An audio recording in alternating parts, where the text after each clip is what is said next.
Capítulo 6. Aconteceu que, num sábado, passando Jesus pelas searas, os seus discípulos colhiam e comiam espigas, debulhando-as com as mãos. E alguns dos fariseus lhe disseram: Por que fazeis o que não é lícito aos sábados? Respondeu-lhe Jesus: Nem ao menos tendes lido o que fez Davi quando teve fome, ele e os seus companheiros? Como entrou na casa de Deus, tomou e comeu os pães da proposição, e os deu aos que estavam com ele, pães que não lhes era lícito comer, mas exclusivamente aos sacerdotes? E acrescentou-lhes: O Filho do Homem é Senhor do sábado. Sucedeu que, em outro sábado, entrou ele na sinagoga e ensinava. Ora, achava-se ali um homem cuja mão direita estava ressequida. Os escribas e os fariseus observavam-no, procurando ver se ele faria uma cura no sábado, a fim de acharem de que o acusar. Mas ele, conhecendo-lhes os pensamentos, disse ao homem da mão ressequida: Levanta-te e vem para o meio. E ele, levantando-se, permaneceu de pé. Então disse Jesus a eles: Que vos parece? É lícito no sábado fazer o bem ou fazer o mal? Salvar a vida ou deixá-la perecer?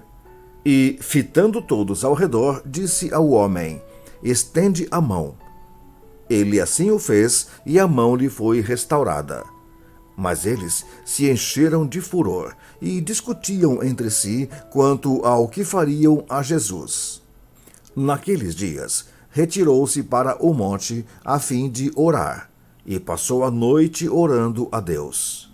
E quando amanheceu, chamou a si os seus discípulos e escolheu 12 dentre eles, aos quais deu também o nome de apóstolos: Simão, a quem acrescentou o nome de Pedro, e André, seu irmão, Tiago e João, Filipe e Bartolomeu, Mateus e Tomé, Tiago, filho de Alfeu, e Simão, chamado Zelote, Judas, filho de Tiago, e Judas Iscariotes, que se tornou o traidor.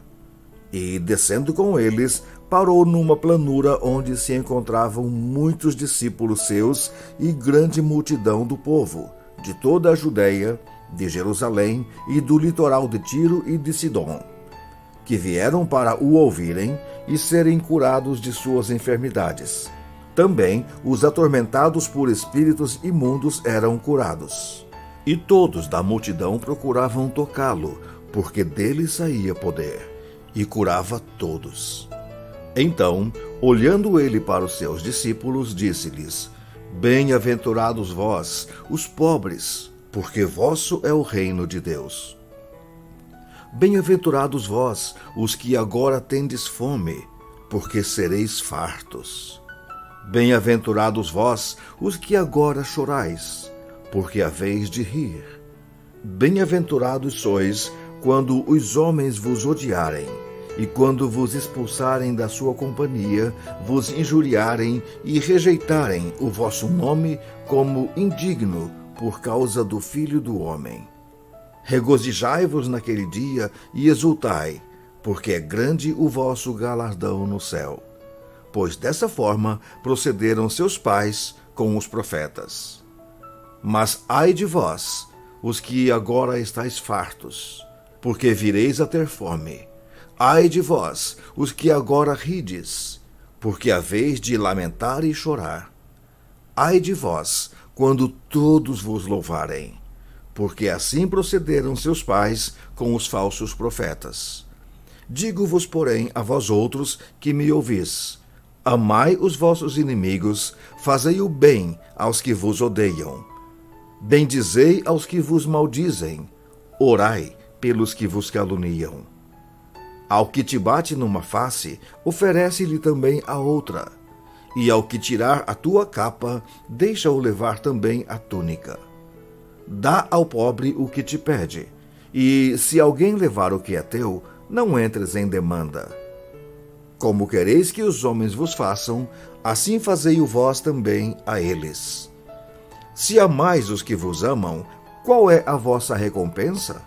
porque até os pecadores amam aos que os amam. Se fizerdes o bem aos que vos fazem o bem, qual é a vossa recompensa? Até os pecadores fazem isso. E se emprestares àqueles de quem esperais receber, qual é a vossa recompensa? Também os pecadores emprestam aos pecadores para receberem outro tanto. Amai, porém, os vossos inimigos.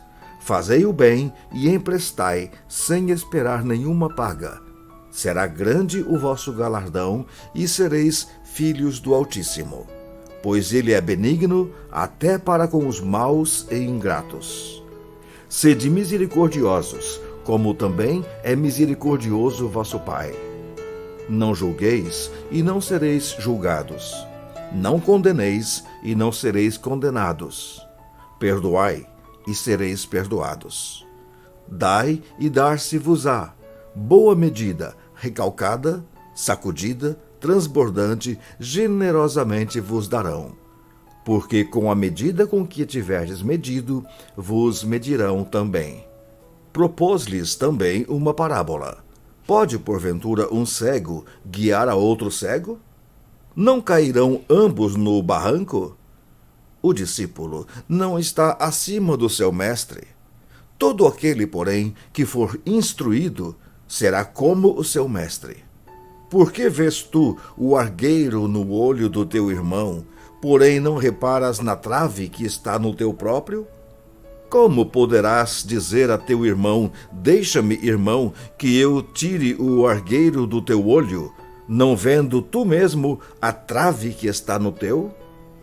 Hipócrita, tira primeiro a trave do teu olho, e então verás claramente para tirar o argueiro que está no olho do teu irmão.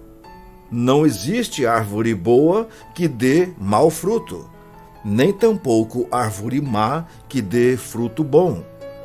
Porquanto cada árvore é conhecida pelo seu próprio fruto. Porque não se colhem figos de espinheiros, nem dos abrolhos se colhem uvas. O homem bom, do bom tesouro do coração, tira o bem, e o homem mau, do mau tesouro, tira o mal. Porque a boca fala do que está cheio o coração. Por que me chamais Senhor, Senhor, e não fazeis o que vos mando? Todo aquele que vem a mim e ouve as minhas palavras e as pratica, eu vos mostrarei a quem é semelhante.